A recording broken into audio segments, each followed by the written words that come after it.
I want to tell you something real quick before we jump in. A friend of mine called me in the middle of a speaking tour that I was doing in Europe and said, Eric, you need to come to Poland.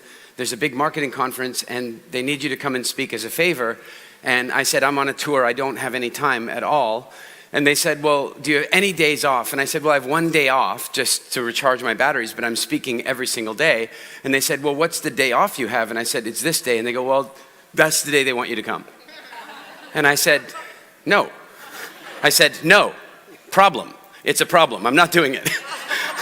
And then another friend of mine called me, and he turned out to be doing some consulting work for the same marketing company. And he called me and said, Eric, they really need you to be there. Would you do it as a personal favor to me?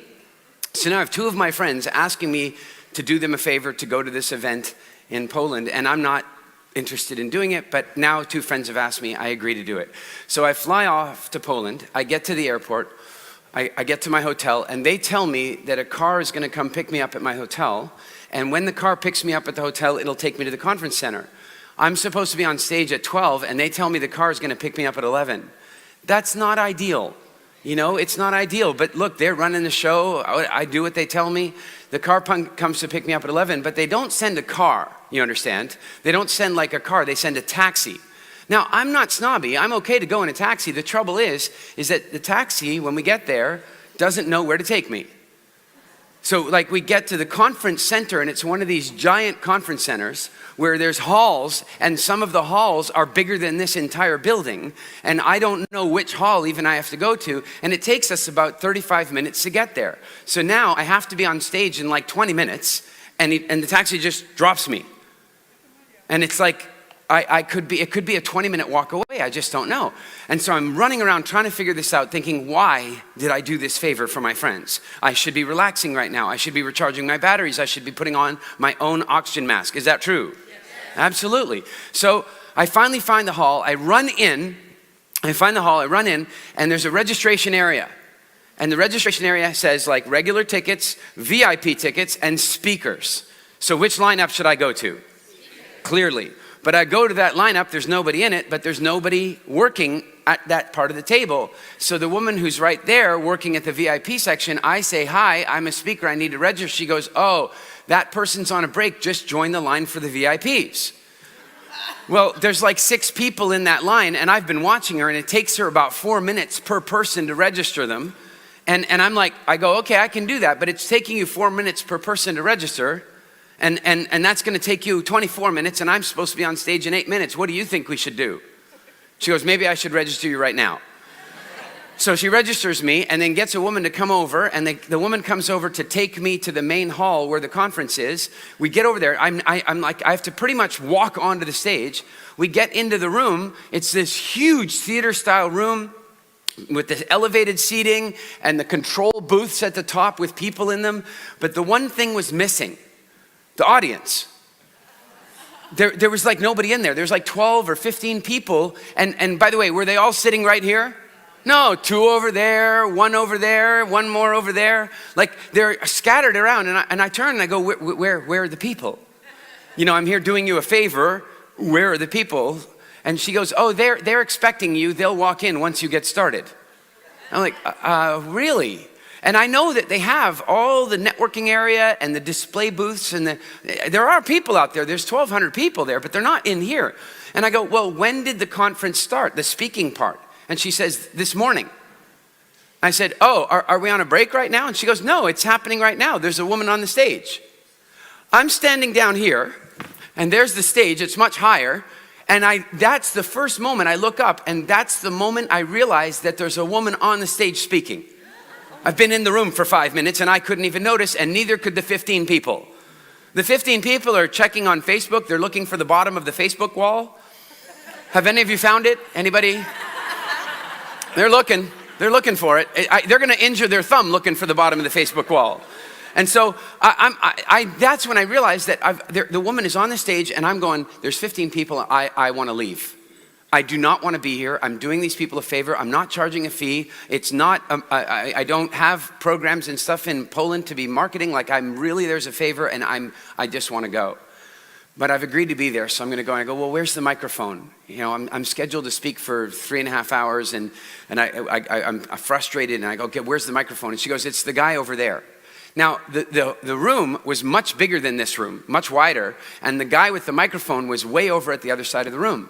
And I go, well, don't you think we should get the microphone on? And she goes, yeah. And as I say that, this woman finishes. Nobody claps because they didn't know she started. And then the MC goes up and starts reading out my introduction.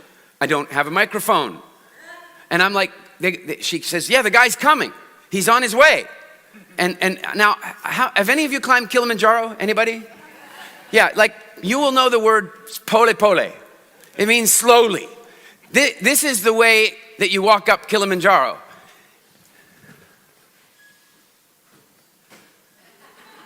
And this is the way the microphone guy is walking.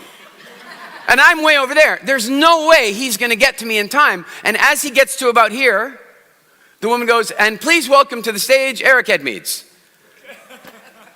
Nobody claps because they couldn't barely hear her. And I have no microphone, so I have to grab the handheld microphone, jump up on the stage, and I walk out, and I look around the audience, and I cannot believe I'm here.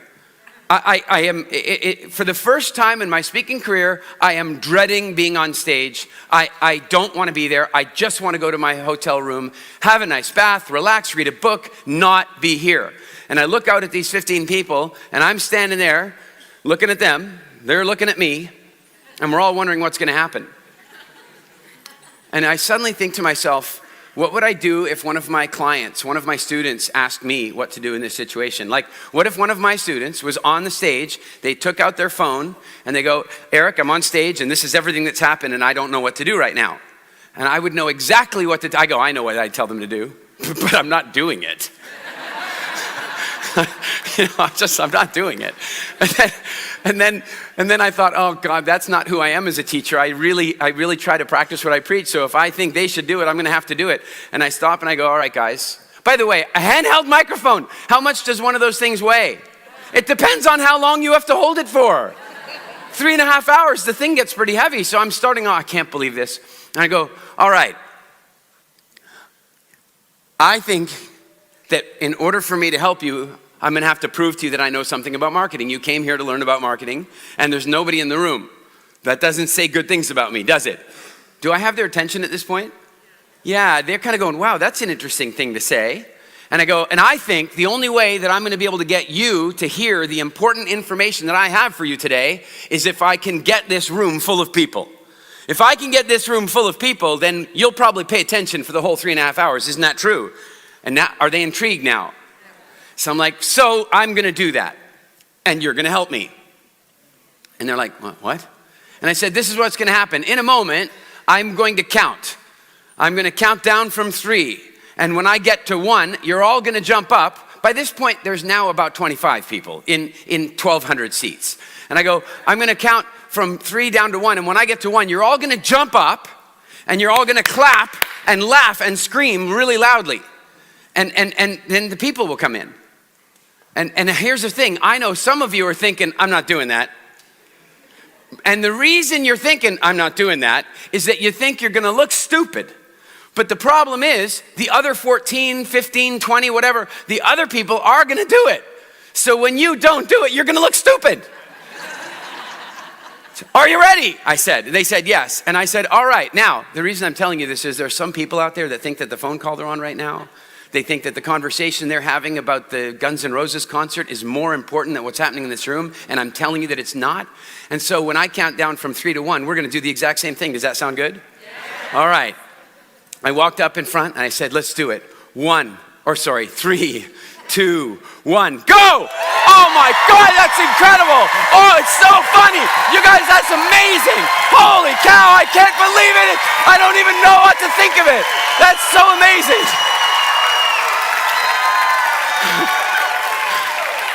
All right, we'll see if we got their attention. So are you guys ready for some fun? Yeah. Awesome. I am about to share with you one of my favorite things in the whole world to share with you. I have devoted this part of my life to giving people the gifts that I believe are the most valuable in the world. I have been honored over the last 3 weeks that we've been here in Tallinn to have people walking up to me all the time and telling me the stories about how their life has been transformed from a health perspective. People are telling me about the weight that they've lost and the pain and symptoms that are gone. That their children have even, I have had people come up to me and go, after a month of watching your videos every single day, my kids started getting curious. And now they want to change their food habits and so on. And I think one of the greatest gifts in the world you can give anybody is their relationship with food. Is that true? Yes. And you know who's trying to take away your relationship with food the entire time? The food industry. And so that's my job, is to undo what they're doing. And I love doing it. And one of the other gifts that I really love to give people is the gift of communication. The gift of being able to communicate your thoughts effectively, persuasively, influentially. And the challenge is that our society has done everything it can, not on purpose, just the way it is, to train that out of us. And I think that makes life a lot harder to live. I think some of you find yourselves having an intense conversation or a negotiation, and every now and again, you walk away from that conversation and you think to yourself afterward, I wish I'd said this. Who's had that feeling? I'd like it to go away. I'd like you to not have that feeling. I'd like you to say the things that you want to say. I'd like you to express yourself the way you want to express yourself. I suspect that if you do that, it will change your relationship with you. It'll change your significant relationships, your romantic relationships. It'll change your relationships with your parents. It'll change your relationships professionally. It'll change everything. And for those of you who are interested in getting an incredible professional advantage, I'm talking the biggest professional or business advantage possible. What we're going to do today is going to be unbelievably valuable. And I'm going to give you some of the sort of theory and science behind this. Now, this is going to be shocking for some of you, especially those of you that are younger. There was a time before the internet. I know. And then this will be even more shocking to some of you that are a little older than that. There was a time before television. Can you imagine, what did families do? They sat around the radio. No kidding, families used to sit around the radio. And so what's really shocking is there was even a time before the radio. And what did families do then? They sat around the fire. They sat around the fire, and I have been privileged to sit around that exact fire. And what I mean by that is that in my research for WildFit, I have had numerous visits with the Hadza Bushmen. And the Hadza Bushmen live very much the way most of our ancestors did for most of our history. And they sit around the fire. And I want you to think about something. If you're sitting around my fire 100,000 years ago, and I share a story with you, and it's entertaining and it's engaging and it makes you think and maybe it makes you laugh. But in that story, I tell you about the time that these big white rhinos tried to kill me. Because they really did. I'm not kidding you, it really happened to me. And I'm standing there and these big white rhinos are running toward me. And what I knew about white rhinos is that they don't have good eyesight. In fact, they barely can see. They can smell and they can hear. And so the reason they were running toward me is that they could smell me. And I knew as they were running toward me, and let me tell you something, rhinos are bigger than you think. Have any of you guys been in that cafe with the big white rhino head on the wall? That is to scale. That is what a big male white rhino, that's the size of its head. Then you add the body.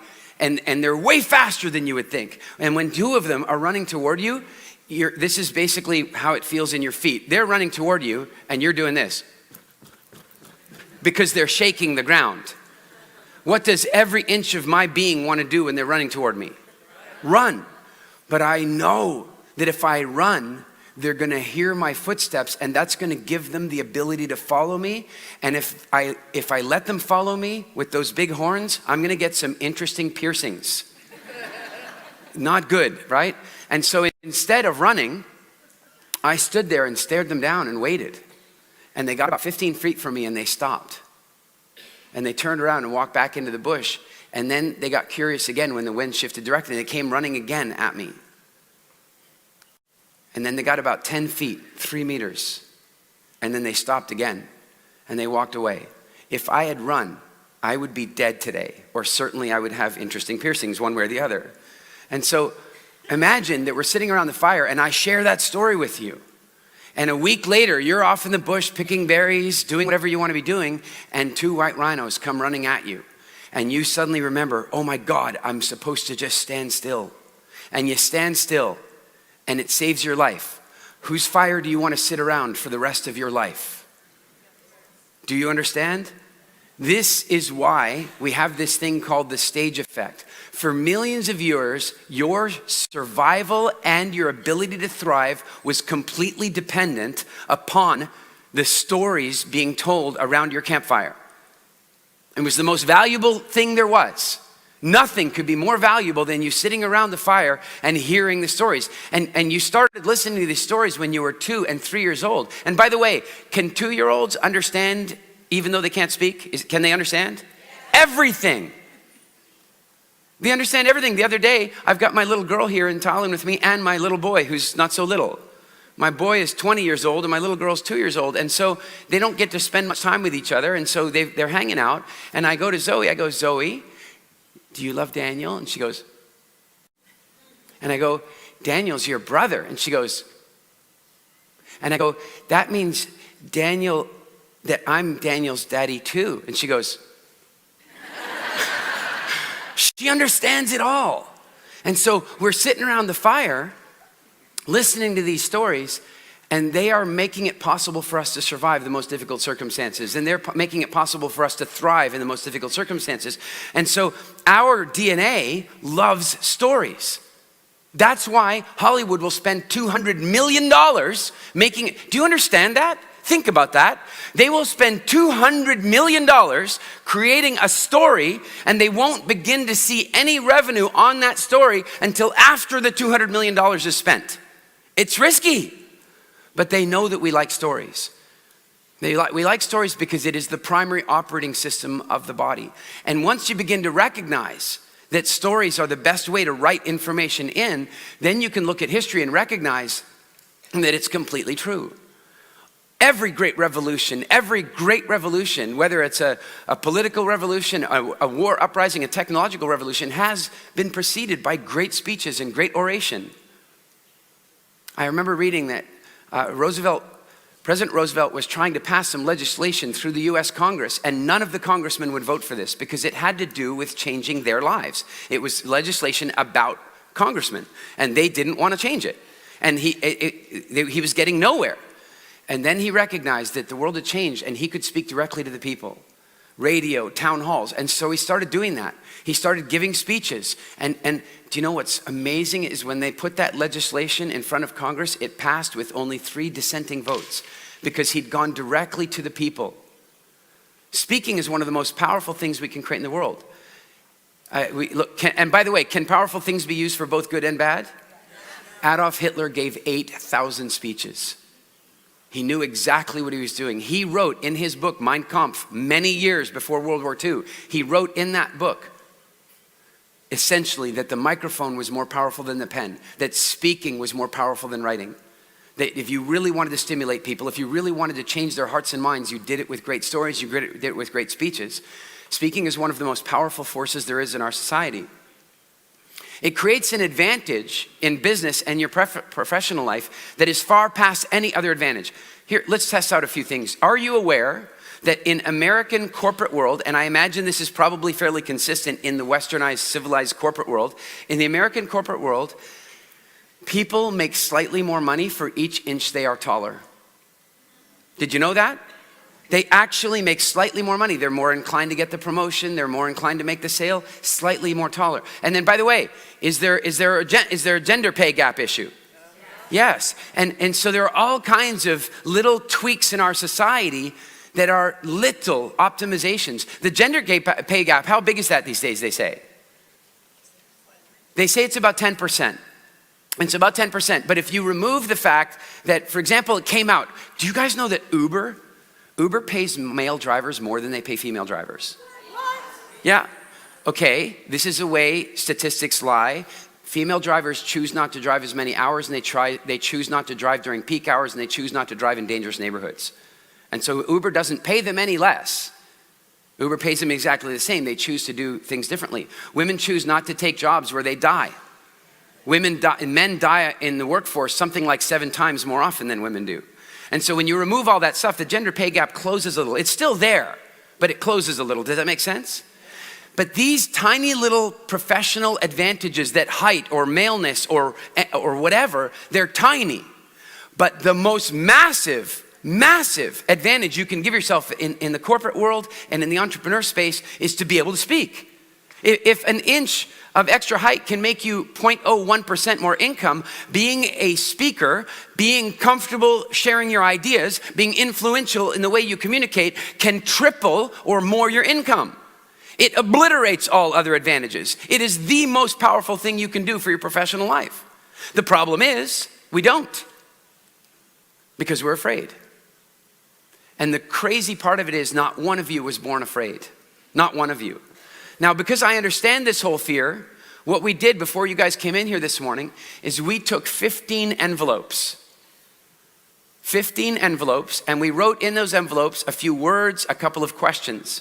Just one envelope, one word, one question, and then we stuck those envelopes under, don't check, we stuck the envelopes underneath the chairs, and don't think we didn't notice the bean bags. We stuck them underneath, and in a minute, when I say go, you're gonna check underneath the chair, underneath the beanbag, and you're gonna see if you got an envelope. If you got an envelope, I want you to check in with what happens in your body, and here's why. Because if you got the envelope, you must not open it. You will simply stand up, you will walk over here, you will come up on the stage. And then I'm gonna have a handheld microphone, and I'm gonna hand you the handheld microphone, and then you're gonna tear the envelope open, and you're going to see the word or the question, and you're gonna speak for 3 minutes about that topic in front of this audience.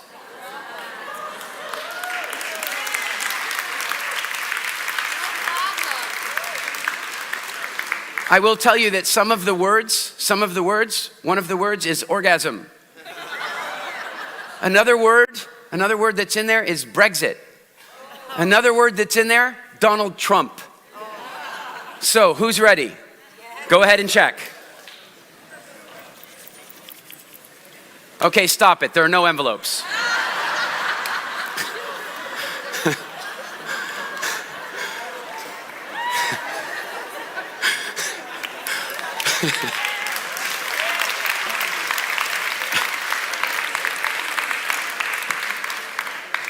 Now, the reason I do that is, did you find an envelope? I do sometimes have envelopes, so they might be stuck under there. The reason I did that is there were a variety of different emotions that came up in the room. Now, I want a totally honest answer here. Please don't worry about looking good. I want a totally honest answer. There were a few people in this room that were absolutely genuinely excited about this idea. Who were they? Wow, welcome to Mindvalley University. Because it is not like that out in the rest of the world. That was a good 15% of the room. In the rest of the world, in a room of this size, it would be 1 or 2 people. And they would almost always be one of my clients. That's how it is. That's how it is. How many people were like a little excited, but also your stomach was doing a little backflip thing routine, okay? All right? And how many were thinking, I'm not the least bit excited, and I feel like I might actually vomit? Who was in the category? And then how many of you are thinking, please no envelope, I won't do it? Anybody? And then there was a couple of you that thought, if there's an envelope, I'm not pulling it out. I know. And so what I want you to know is that I used to be in the category of that if I was sitting there in that chair and I reached under and I touched an envelope, I would have immediately pulled my hand back and pretended I didn't have an envelope. I kid you not. I was so terrified of public speaking that if you called me on a Friday and you asked me to do a talk, if you called me on Monday and you asked me to do a talk on Friday, I would absolutely have said no. Without question, I don't care what the topic, how big the audience was, I would have said no. And when I said no, I would then have started feeling sick. And I would have continued to feel sick on Tuesday and on Wednesday and on Thursday, and I would have woken up on Friday morning feeling sick, and I said no. I don't even want to think what would happen if I said yes. That's how terrified I was. But you know what's so important about this? Not one person in this room was born afraid of communicating. Not one person in this room was born afraid of public speaking. Nobody. No matter how fearful you are of it today, No matter how nervous you might get about it today, not one person in this room was born afraid of public speaking. Nobody. It's really important for you to understand that. Can you imagine what would happen if a baby came out afraid of public speaking? How would it ever get its diaper changed? How would it get food? What happens is, at first, when babies are born, we are so thrilled by their noises, aren't we? Baby noises. I mean, aren't they incredible? I get home, if I miss Zoe's bedtime, like if I miss it occasionally, I come home and she's already in bed, I want to go wake her up. You can imagine my wife's reaction when I say that. I go, I'm going to go wake, I will never go wake her up. I'm going to go wake her up. No! But you know, in the morning now when she wakes up and immediately she starts talking. And she talks in some strange mix of English and Spanish and now Estonian. And it's beautiful and we love it. And most parents do. But then there comes a point in time after the age of 3 and 4 where the talking isn't so great. Where you're on a plane and the child is being too loud, and that's where you're trying to go, shh, shh. Indoor voice. Think before you speak. Children should be seen and not heard. And it begins. And almost every person in this room was subjected to at least some of this stuff when they were a kid. And that's where your apprehension of communicating, that's where your apprehension of speaking came from. Because social conditioning started putting a cocoon around you and started telling you to control yourself, to not be so excited. Is it true? Yes. And then we continue to live with that fear. We continue to live with that. And then it gets even worse because we go to school. And one of the things that teachers forget what it's like to think like a child. They do. Look, guys, when children are born, they have no meanings. They don't know what stuff means. And so their entire job for the rest of their life is to assess meanings. Oh, I have pain in my stomach from hunger, and when I cry, I get fed. Oh, look at that. When I cry, somebody sticks a boob in my mouth. Wait a minute, why did I stop doing that? Anyway. But the fact is that the children make a meaning. They make a meaning, and then they continue to make more meanings. And the problem is that some of the meanings that we make when we're children, they become rules that we then keep. I spoke to the teens on the teen track here at Mindvalley University. I spoke to the teens. I told them a really embarrassing story. I'm going to share it with you. One day I was eating an apple. I was eating this apple. I was about 6 years old. And then I decided that I needed to use the washroom. So I went into the washroom in our house. I went in, closed the door, put the apple up on the shelf, went in and did my business. I won't act that part. Finished up, flushed, washed hands, grabbed the apple, took a bite, opened the door, and walked out. And my mom was standing there. Now think about this from my mother's perspective. All she heard was toilet flush, and son walking out with apple in his hand that he was eating while he was in the bathroom. How does my mom feel about this? Not good, right? So my mom goes, Eric, you can't do that. And I said, what? She goes, you can't eat an apple in the bathroom. And I said, why not? She goes, it's dangerous. And then she got distracted and went off and did mom stuff. And I'm sitting there with, it's dangerous. Why is it dangerous? And this was when I was 6, so this was a few years BG, before Google.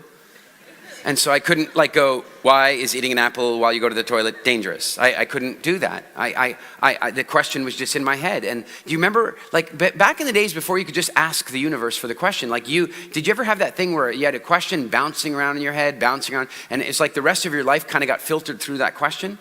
That's what happened to me. And so I was sitting out with some friends one day, and we're at a restaurant, and we have the straws, you're drinking out of a straw, and we were doing like kids do, where you block off the top of the straw, and you pull the liquid up, and then you drop the liquid in, right? It's physics, basic physics, it's fun. And then I was doing it, and suddenly I was like,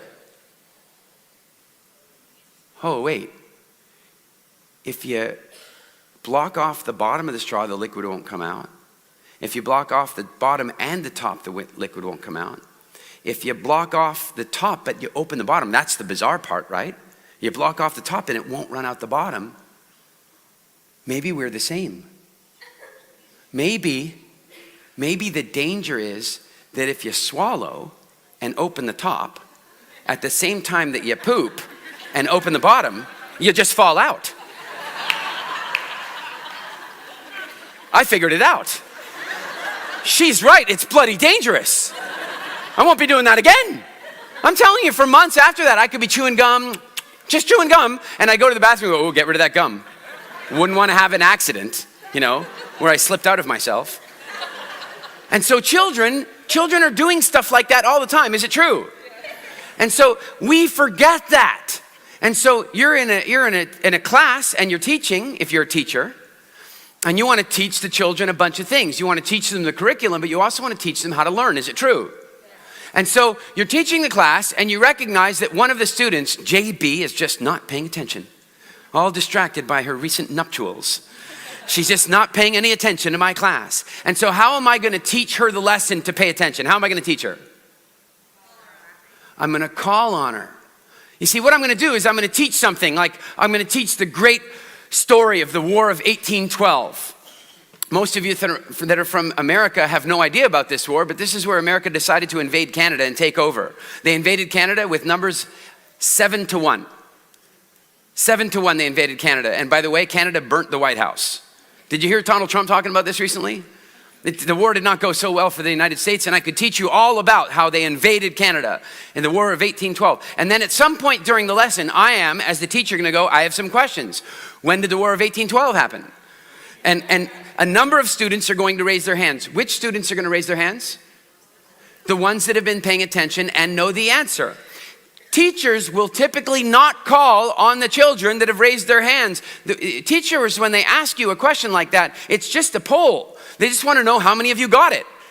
And so if you raise your hand, they know you got it. If you don't raise your hand, you're asking for trouble. I figured this out young. I taught the kids this, by the way. I taught them a trick I had in school. I'll teach it to you. I went to school and I hated that because I didn't like school very much because I would typically pick stuff up on the first pass. And do teachers stop on the first pass? No, they teach it again and again and again, and it would drive me crazy. So I got into meditating. They called it daydreaming. Now I know it's meditating. But I got into meditating, and I would be doodling and meditating out the window, and then the teacher would call on me, and I didn't hear anything, and then I would feel like an idiot, and I would feel stupid. And so I learned that if you do this in September, you can give yourself freedom for the rest of the year. What you do in September is you pretend to meditate. You pretend to daydream. You pretend that you're not paying any attention. You doodle, but you're really listening. And then she goes, what is H2O? And you don't raise your hand. You pretend you're not paying any attention. And then she goes, Eric! And you go, water! You just do that 2 or 3 times in September, you're free for the rest of the year. Free pass.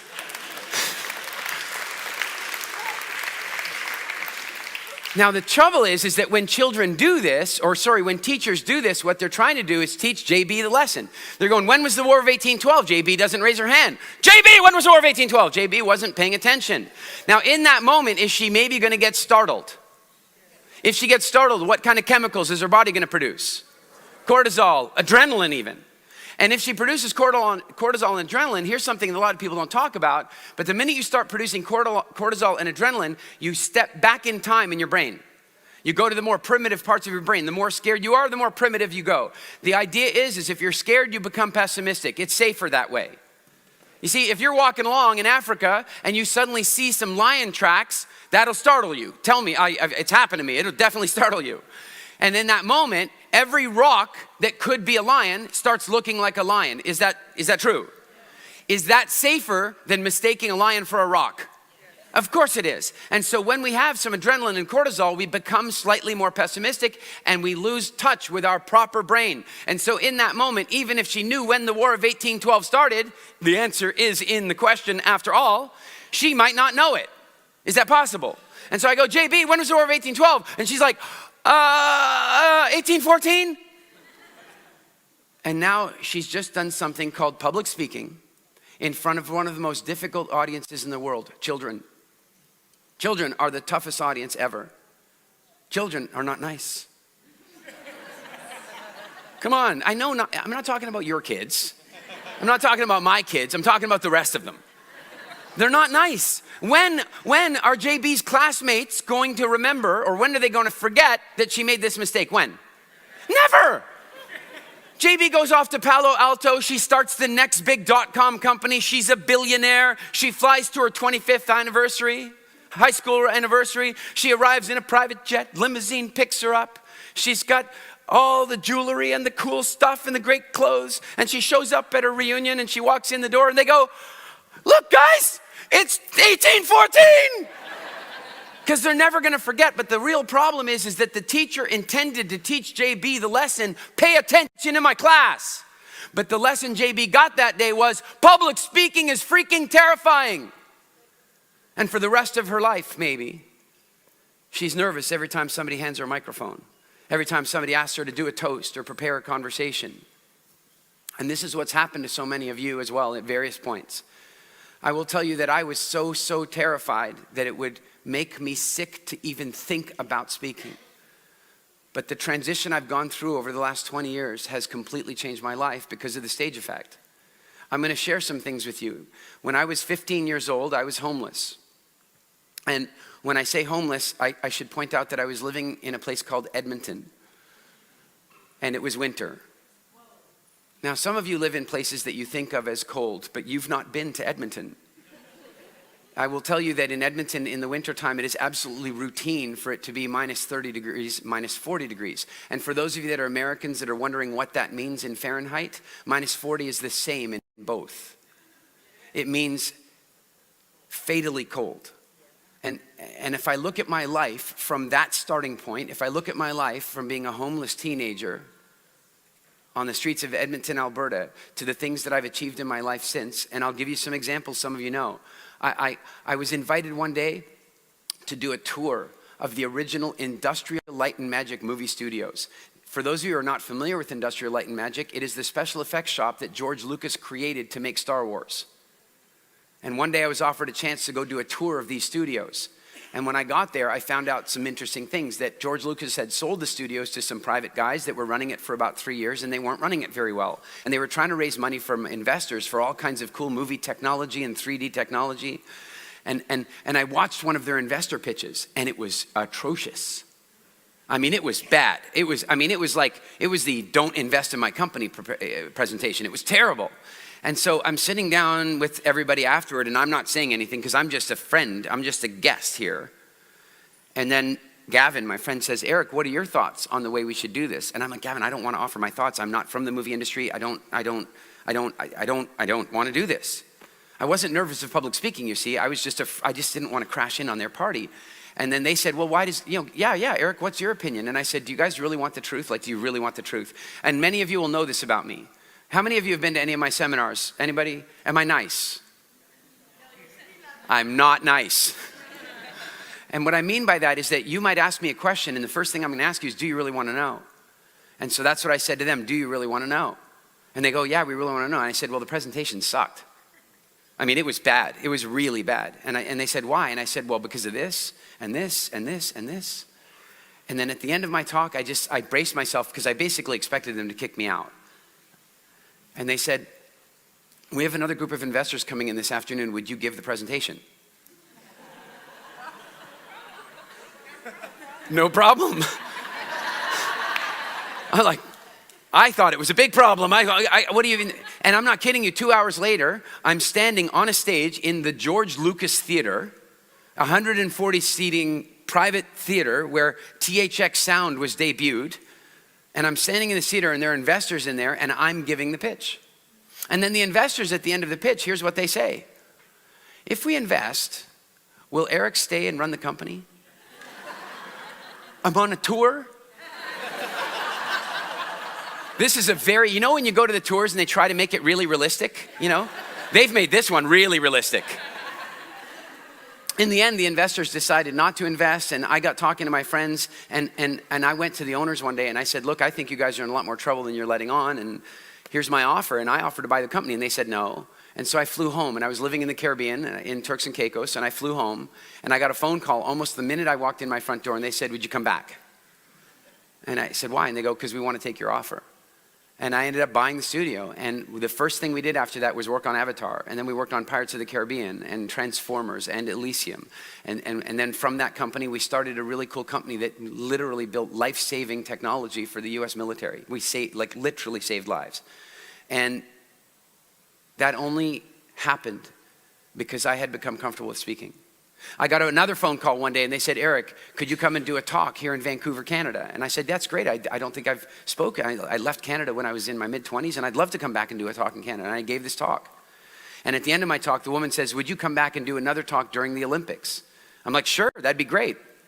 I go home. She calls me a few weeks later and she goes, Eric, I need your help with this event in the Olympics. I said, sure, what do you need? She goes, well, we're setting up, it's the city of Vancouver, and we're setting up this host program where every 4 days of the Olympics, we have a different group of people coming in from different industries in the United States. So the construction industry, the medical industry, the legal industry, and so on. And she says, the trouble is that we want to get the people from the visual effects and movie production industry to come, and we can't get them to show up. We just can't get them to show up. And she goes, why won't they come? And I said, oh, well, when you're in the movie industry, you just get invited to everything. It's just the way it is. It's the sexy industry and you get invited to everything. So pretty soon you learn you have to say no to cool stuff. I'll tell you, by the way, one of the coolest ways you can accelerate your manifestation in life, one of the coolest ways that you can accelerate your ability to manifest incredible financial freedom is to become totally okay with celebrating saying no to cool stuff. FOMO can be one of the single biggest blocks to your manifestation. Fear of missing out can absolutely get in your way of creating an incredible financial future, and I'll tell you why. Think about Richard Branson, who wakes up in the morning. How many things can he do that day? Anything. He can do anything that day. With who? With anyone. If Richard Branson called any of you in this room and said, hey, do you want to come out with me, go for a little boat ride or something tomorrow? Who's going with Richard Branson? He can call anybody at any time and do anything. But what that also means is every single day, there are 9,000 incredibly cool things that he's not going to do. And he probably had to get okay with that because some of you, when you have a fear of missing out, it's painful. Who feels a little pain when they're missing out? That pain is something your subconscious mind will do anything it can to avoid. And so that includes holding you back from creating those opportunities in the first place. So now what you do when you have a fear of missing out is you don't have a fear of missing out. You have a new thing. It's the celebration of missing out. I celebrate when I miss out. Just a few weeks ago, we had our first ever Wildfest conference. We'd set it up, it was done, it was booked, and then I, no kidding, got the invitation to go to Richard Branson's private game reserve in South Africa and hang out with him. And I had to say no. And you know how I said no? I said, no, how cool is it that I have to say no to that? Does this make sense? And so the problem is these people in the movie industry, they've gotten really good at that. They just say no to all the cool invitations they get. They just say no. They don't have to do it. And she goes, but how could we get them to say yes? And I said, I'll tell you. The only way I can imagine you're going to get them to say yes is if you book the last 4 days. You book the last 4 days of the Olympics and you get tickets to the closing ceremonies because it's the coolest thing. And you get tickets to the gold medal hockey game. In Canada and America, this gold medal hockey game was going to be one of the most sought after sporting events in the history of sports for North America.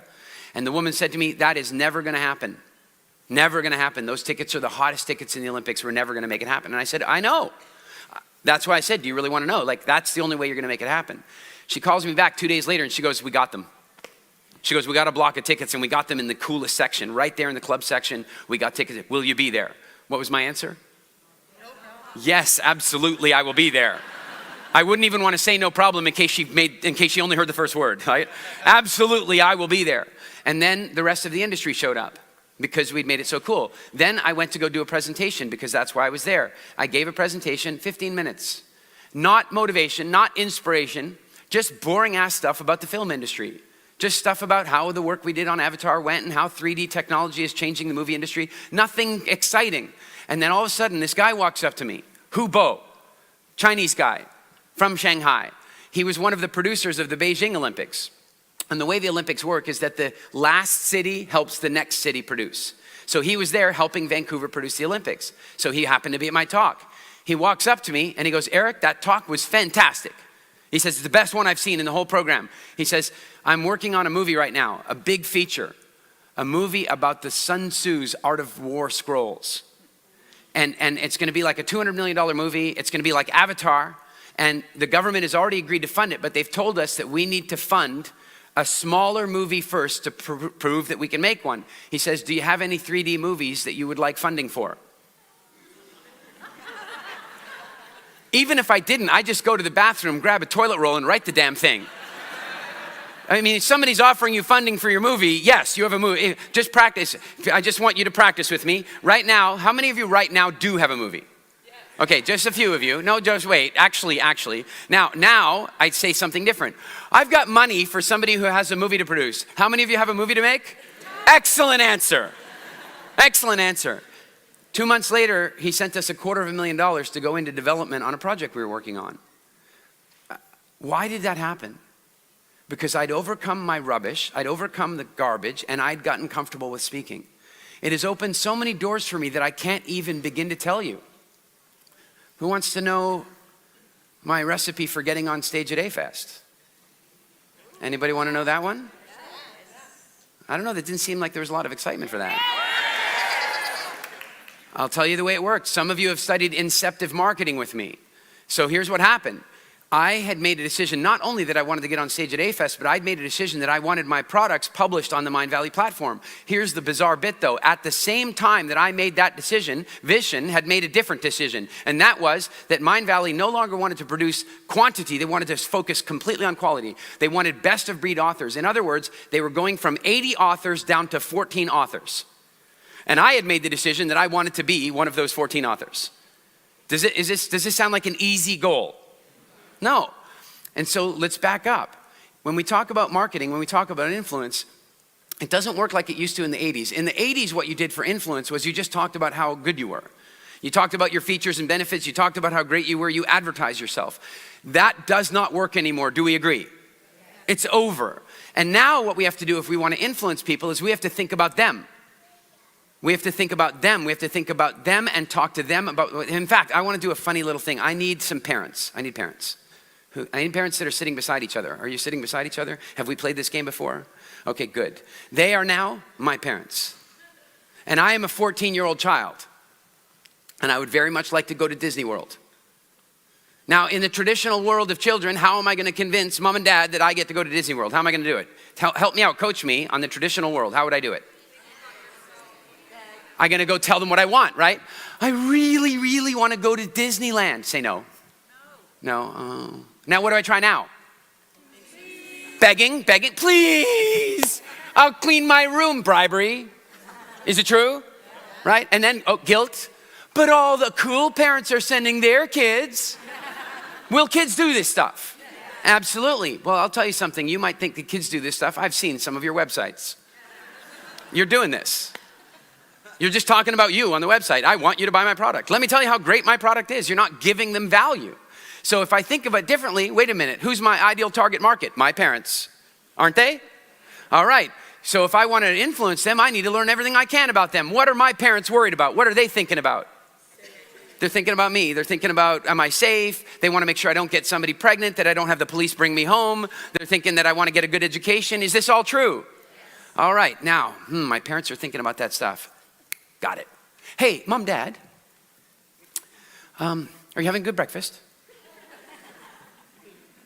I just wanted you to know I've been thinking a lot lately about my university education and, university entrance requirements. I've been thinking a lot about that. Do I have their attention? Yes. Yeah, one of them is choking now from, what? What? And it turns out, mom and dad, that university, the grades thing, you guys were right. That's really important. I'm going to have to step up on that area because you got to have those grades. You know what else is fascinating though, is that it turns out universities aren't interested just in robotic grades. They're interested in interesting kids. They're interested in innovation, activity, involvement, creativity. And so I'm doing everything I can to learn about that because there have been some incredible people out there. Do you guys know who Nikola Tesla is? Incredible. And of course, Thomas Edison, and then you've got George Lucas and Steven Spielberg and Walt Disney and Elon Musk and Richard Branson. I mean, these people are so creative and I'm so excited about them. So right now, I'm doing like a project. I'm doing all the research I can on Walt Disney. You know that when he was broke and he was just making cartoons, and his story is fascinating. So if you have any books or blogs or articles or videos or anything at all about Walt Disney, any way that you can help me learn more about Walt Disney, you just let me know.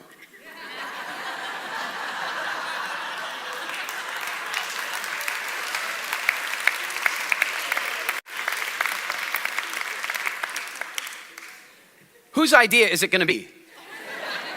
It's going to be their idea.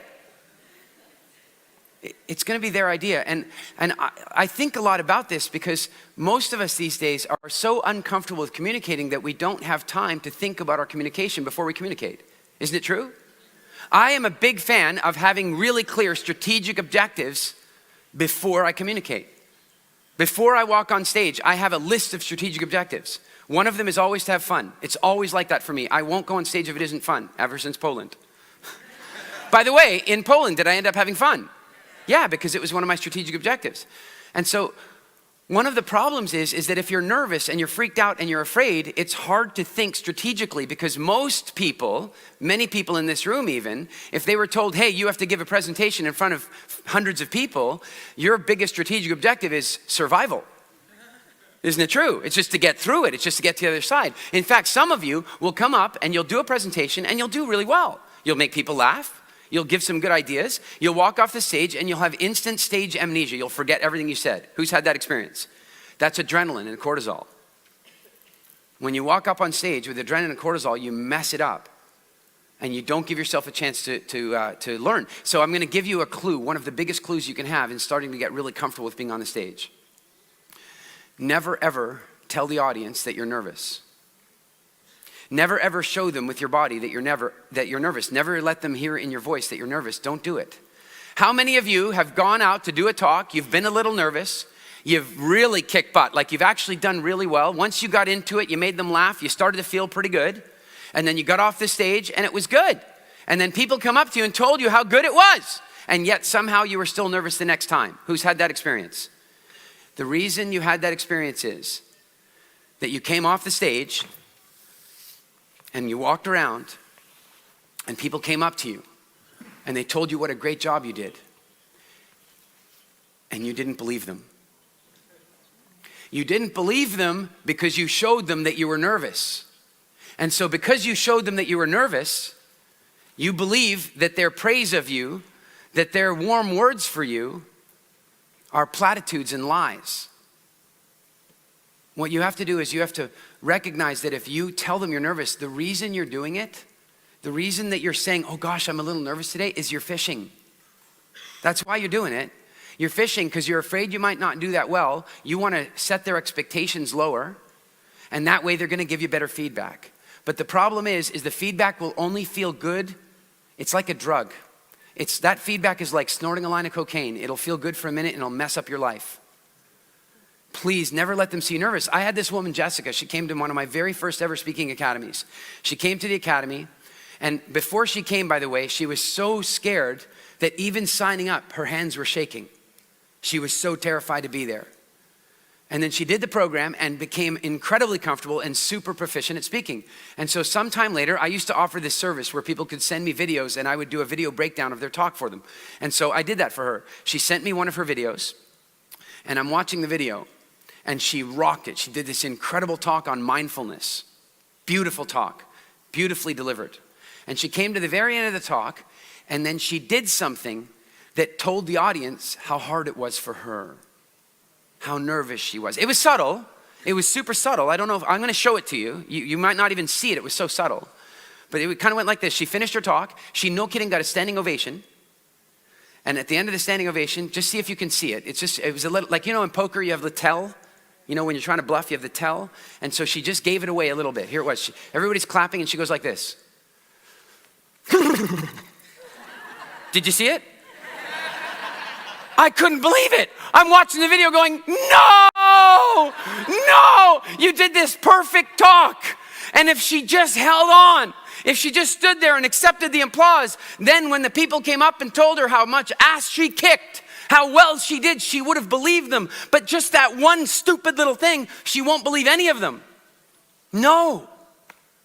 You cannot show them you're nervous. If you walk on stage acting, at least, if you're not, acting confident, telling them you're confident and not communicating your fear, you will believe the feedback you get and you will feel slightly better for the next talk.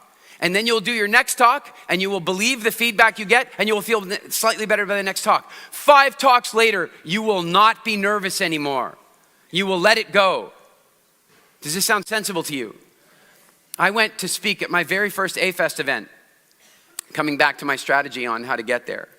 The ideal target market in my case was who? Vision. And so I ended up at a conference where Vision was. And what I know about Vision, because I'd done a little bit of research, is I knew a few things about him. One is that he has a very selective way of putting his attention on things. He has a very high value system of what he's going. He does not waste his attention. Do you understand? So if he goes to a conference, he's very clear about which speakers he already wants to see. He knows that. And the rest of the time he's working, he's on his device, he's making things happen. He didn't know me, so was he gonna come and see my talk? No. And so I'm sitting on a bus going on some tour and I notice I've got Vision nearby and I go, Vision, I wanna do a little more market research. Sometimes the best place to do your market research is with your market. And so I go, Vision, I wanna ask you some questions. I'm curious, what are you interested in these days? And he goes, oh, I'm super interested in biohacking. And I go, that's amazing. That's what I'm speaking about tomorrow. Now.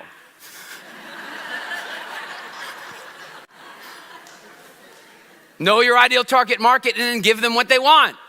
As it turned out, I was talking about evolutionary biology and evolutionary psychology, which in my opinion is the foundation of biohacking. I wasn't gonna say that in my talk, but now I thought maybe I should address it. And the other thing I knew about Vision is that he really values solid educators. Have you guys noticed the quality of the people he brings for you to learn from? He really values solid educators. And one of the ways he measures them is, can they hold an audience's attention? Can they give information in a way that the audience is actually gonna learn and actually gonna change? And so I knew that if I could get him to come in the room, that I needed to deliver like that. And so there he was in the room. And so I gave the talk that he needed to see. He walked up to me immediately and he goes, Eric, you gotta come speak at A-Fest. Mission accomplished. Step 1 of mission accomplished. By the way, I wasn't doing a lot of speaking back then, and I said, what month is it in? And he told me the month.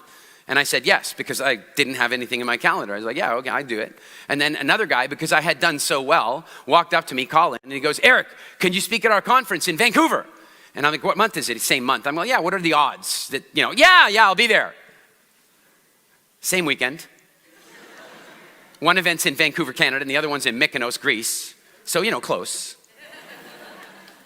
And so I go off to Vancouver, and I do my talk, and I get off stage, and I normally would like to stay and, autographs and pick selfies and all that kind of stuff that people want to do, but I could not. I literally went from the stage to the limousine, to the airport, to the 3 flights, to Mykonos. And here's the funny thing I didn't know, is that Mindvalley had arranged a hotel room for me. I didn't know that. I didn't know anything. I just went there myself, and I had already booked my own hotel room. The problem is when I didn't check into my hotel room, they're like, where the hell is Eric? And so the next morning I woke up in my hotel room and I walked over to the conference center and I knew I had to be on stage in about an hour, and I went there to go and look at the stage and do all my stuff. And Mia, some of you will be familiar with Mia. Is Mia fantastic and amazing? Yeah. Absolutely she is. And she and I had never really met before. Well, that's not true. About 2 weeks earlier we had met on Skype. She goes, Eric, the A-Fest schedule was full before Vision invited you. She goes, what are you planning to speak about? And I go, well, I imagine Vision wants me to talk about WildFit, I think. And she goes, well, we already have Dave Asprey, we've got JJ Furgen, we've got Mark Hyman. We do not need another diet talk. You cannot talk about diet. And I'm like, I have no idea what to do now. And so, what did I say to her, by the way, when she said this to me? No problem. And then I got there and I got a hold of her on FaceTime. And she goes, oh my God, Eric, oh my God, you didn't check into the hotel and we didn't know where you were and we're freaking out. And I said, Mia, everything's fine. It's no problem, I'm here. And then I walked out and she immediately calmed down. She came out and met me in the lobby and she said that it was just so amazing because so many times speakers are frenetic and nervous before they walk on the stage. Is it true? Yeah. And in my case, I was like, I was just so laid back. She's like, you're on stage soon, right? And I go, yeah. And she goes, don't you have to do that nervous thing that people do? I go, no. She goes, oh, do you do it like right before you go on stage then? I go, no, I just don't do that. I don't like that. I don't enjoy it. So I don't do that. We don't go there. And she's like, okay. And so then I walked out on stage and I did a talk. And that night, we were all at dinner. I was out at dinner, and Vishen was there, Christina was there, a bunch of the speakers were there. And Vishen walks up to me and he says, the tribe so enjoyed your talk. Would you do another one for us? Now, I need to back up for a moment. I don't do 20-minute talks. I just don't. I just don't do that. I just don't do that. Do you know why I don't do it? If you would like me to come and speak in your company and you want me to speak for, 8 hours, do you know how much time I have to prepare for that? I don't. I just show up and I'll speak for the 8 hours. I'll do a little preparation on what your company wants, but I don't have to prepare for a talk like that. If you want me to come on stage and speak for 3 hours, I'll prep for half an hour or to an hour max. But if you want me to talk for 20 minutes, I need a month. Because I have to choose the words so carefully. I have to choose the rhythm so carefully. I don't have leeway. So people have come and asked me, oh, come and do a TED Talk, come and do it. Nope. 18 minutes. No, I won't do that. I just won't do it. But in this case, remember, I had a strategic objective to get published on Mindvalley. And so in order for me to get published on Mindvalley, I knew step one was get myself on the AFES stage. And when Vishen said, come and speak, I didn't even ask how long it was. I found out it was 20 minutes. And I'm like, no problem. And so I did my first talk in 20 minutes. First time I ever spoke for 20 minutes. And Vishen comes up to me afterward at dinner, and he says, Eric, the tribe loved your talk so much. Would you do another one tomorrow? For 20 minutes. Sure, I have a month between now and tomorrow to prepare. And then I said to him, what would you like the talk to be about? Because he knows me a little at this point. He knows about my interest in business and entrepreneurship. He knows that I'm interested in health and nutrition. He knows that I'm interested in evolutionary biology. I'm a curious guy. And what's interesting is, I have this friend, David Wood, and when you go out to a meal in a restaurant with him, this is so cool, he won't order. The waiter comes over, and the waiter says, what would you like? And he goes, anything. You decide. Surprise me. How brave is that? In America. That could be lethal, really. But the fact is, he does it. He goes, bring me anything. And you know what's really amazing is if the restaurant's not too full, almost every time I've been out with him, they've brought him something that wasn't on the menu. Because the chef is bored silly with cooking the same crap. Chefs did not go into being chefs to cook the same stuff every day. They're creative people. And so when he says, I'll take anything, the chef is back there going, cooking the same thing all the time. And the guy says, hey, we got a joker back here. He says he wants you to make anything for him. Pick something off the menu. And the guy goes, forget the menu. I get to be creative. And he does something creative, and then they send the creative dish out, and then we're sitting there, and David gets his creative meal, which somehow looks better, smells better, tastes better than everything on the menu, every time. And then you know what?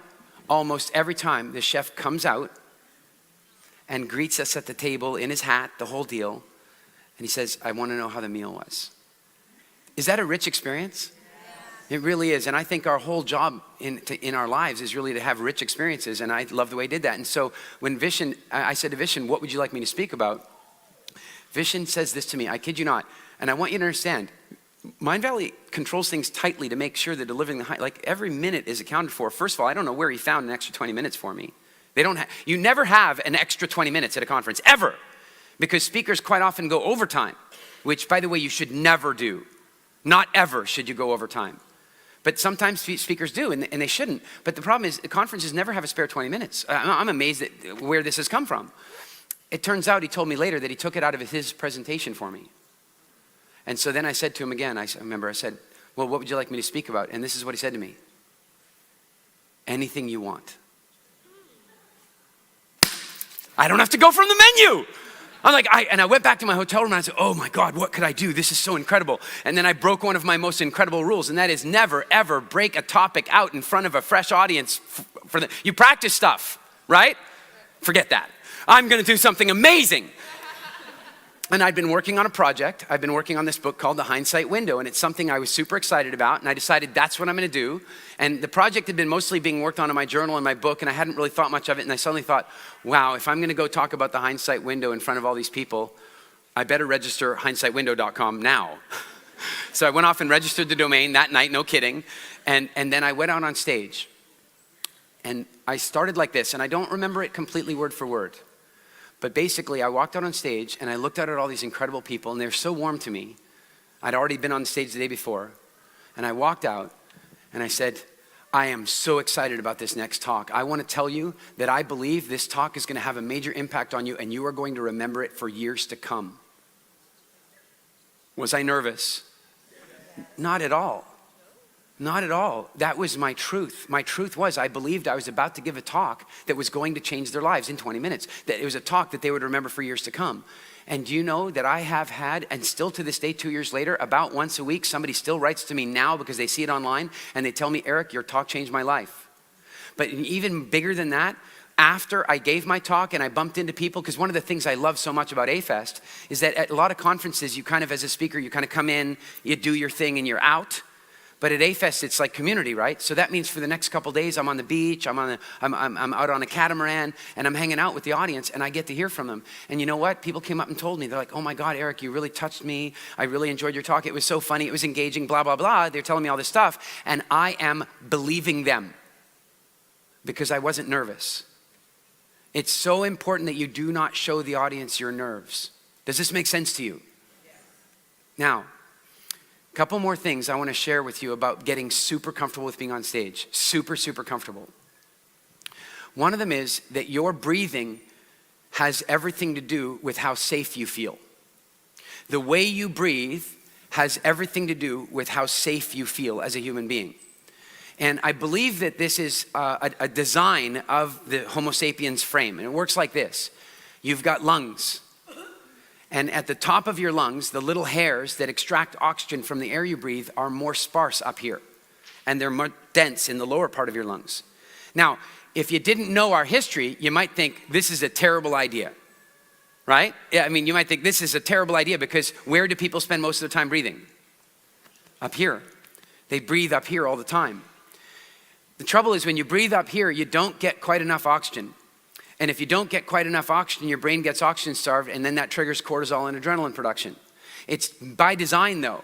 It now seems flawed because we spend so much time sitting down and crunching up our lungs, so we're constantly producing this flow of adrenaline and cortisol when we sit at a desk for too long. It's one of the reasons. Have you ever seen the brain scans where they show a brain of somebody who's been sitting for like 30 minutes, and they show somebody who's been walking? The brain scan of the person who's been sitting, it's out. There's no flow in there. There's no electrical circuitry going on. It looks like New York in a power outage. But if you look at the person who's been walking around, it's like fireworks inside there. And I think one of the reasons for that is that when we sit down and we crunch up our lungs and we breathe only in the top, we switch back to reptile brain. And we stop being able to think really consciously. And then a problem with that is that if we breathe like that, what did we say earlier? If we breathe like that and we produce cortisol and adrenaline, we become naturally more pessimistic. I wonder if this is why so many antidepressants are out there these days. Couldn't be related to that at all. But it's a perfect design of Homo sapiens. We are meant to be that way because for most of our history, we didn't sit at desks. Now, I want you to imagine for a minute, if you and I are walking along and we stumble upon some lion tracks on the road. We stumble upon these lion tracks in the dirt. Where are you going to start breathing? How are you going to breathe? Will you breathe? What do you think? You tell me, would we walk along and see the lion tracks and go, oh, look, lion tracks? Would we do that? No, we would not. We would look at them and we would only do one of two things. One would be to go and stop breathing. Instant way to produce adrenaline and cortisol. Why? Because we want to switch to reptile brain as fast as possible. We want the fastest possible reflexes at this point. Is it true? And the other way we might breathe is to go, same thing, right? Same thing. We're going to produce adrenaline and cortisol, which is going to move us to reptile brain, so we are only going to be operating on instinct. And when we are only operating on instinct, everything will look scarier than it really is because that's safer. Okay? That was perfect for most of our history. But you know what it's not perfect for? The person who's about to walk on stage and give their presentation, because I've seen them. I'm talking professional grade, world famous speakers. They're standing off on the side over here and they're going, I'm going to do my presentation. And they do this.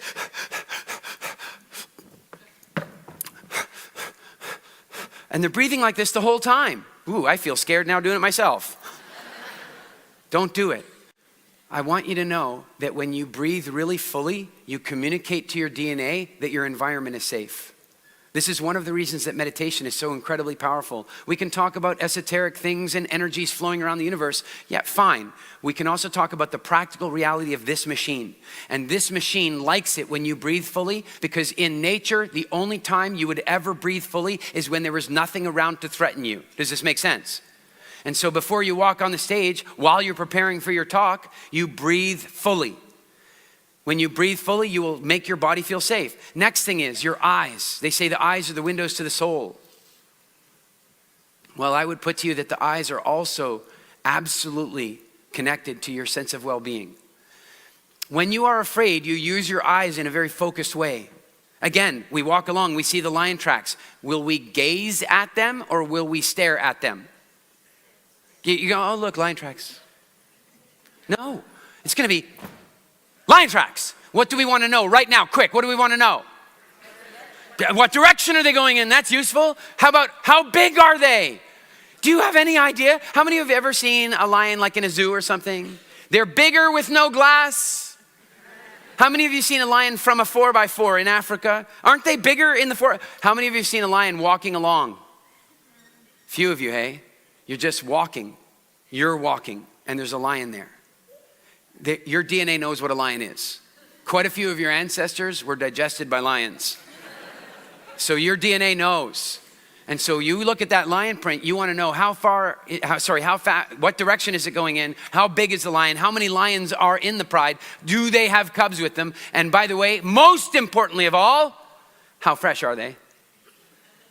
And by the way, in case this happens to you, because you know it might, if you see the lion tracks, if you want to know how fresh they are, you just do this.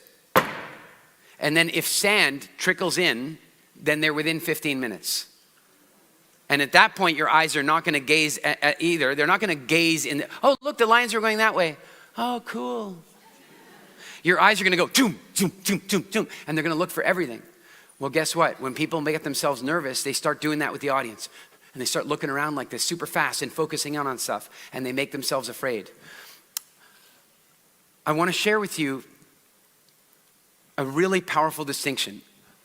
Do emotions affect our body? Does our body affect our emotions? It's a feedback loop, isn't it? You know, it's like Tony Robbins. He says, if you want to, how fast can you change the way you feel? In a heartbeat, right? Change your physiology. If you want to create massive action in your life, change your physiology now. Level 1000. That feels pretty good, by the way. He's not wrong. The fact of the matter is that if we look at somebody, we can roughly tell what emotion they're experiencing based on their body. Is it true? But tell me the difference. I mean, if I see there's a depressed person over here, you'll tell me shoulders are slumped, face is slack, right? If I tell you there's an angry person over here, shoulders are tense, fists are clenched, face is clenched. But if I tell you that we have two people here, one of them's excited and the other one's nervous, tell me the difference. What's the difference? There isn't really. Do they both have sweaty palms? Are they both breathing up here? Are they both vibrating inside? Yeah, there's no actual difference. They're the same emotion. They are actually exactly the same emotion. I will put to you that excitement is simply nervousness about something cool. Right? And nervousness is just excitement about something scary. That's it. And so what that means is the person over here getting ready to come on the stage, if they're creating movies and pictures that are scary, then they're going to be nervous. If they're creating pictures and movies about how cool the whole thing's going to be, then they're going to get excited. Does this make sense to you? Yes. So when we combine all this together and we recognize that in order for us to feel really good, we want to breathe fully. And I want to share a distinction with you about this. I share this every now and again, and it's a little controversial. Are you guys okay with a little controversy? I want to suggest to you that, and some of you may have seen me say this, I think there's a YouTube video that Mindvalley published where I said this, so some of you it won't be a new idea. Maybe you heard it from somebody else too. But I want to put to you that I don't think cigarettes are addictive, chemically. So there are two types of addiction, right? How many of you have ever found yourself addicted to a video game? I want to know, where are all the Candy Crush people? Yeah, my wife and I, we almost had to call the divorce lawyer Candy Crush. So can a video game be addictive? Yeah. But that's not an external chemical addiction. That's an emotional addiction or an internal chemical addiction. So when you stop playing Candy Crush, what happens to you? Your husband loves you again. No. He never stopped loving you. He likes you again. But when you stop playing a video game, nothing happens inside you. It's true. You don't vomit. You don't get a headache. When you stop drinking coffee, and you've been drinking coffee for all your life, what might happen to your body? Headaches, and in extreme cases, heroin-like withdrawal symptoms, including fever, shaking, vomiting, temperature. It's incredible. And if somebody quits heroin, there are the symptoms. If somebody quits cocaine, there are the symptoms. If somebody is addicted to alcohol and they quit drinking alcohol, it's called the DTs, and it's the same thing. When somebody quits smoking, what happens? Nothing. Nothing. They don't get a headache. They don't vomit. They have an oral and a finger fixation, just like a child does when you take their dummy away. The next time you see an adult with a cigarette or an e-cigarette, I want you to create a picture in your head of what it really is. It's them walking along like little Jessica Simpson. Or no, the other one. Jessica, the little one, right? This is an adult with a cigarette or it's this. That's all it is. They're just doing it because it feels good. Like they may as well switch to a dummy. But the one problem is the dummy won't solve the real addiction for them. The real addiction they have is to deep breathing.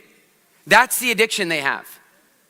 The addiction they have is to taking a nice deep breath. There are some other things like personal significance, like, damn right I'll do this no matter what anybody says. Then they feel important.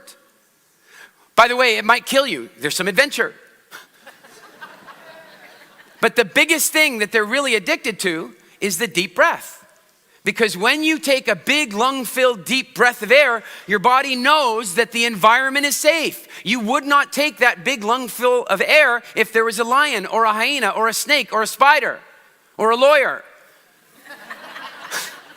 You wouldn't take that big lungful of air.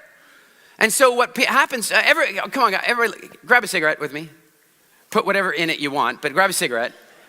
All right, and then just act it out with me. We light it, and then watch me first. You light it, and you go, and you go like this. You go.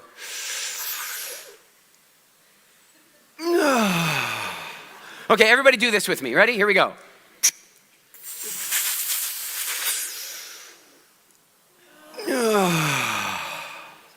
No wonder they do that after sex.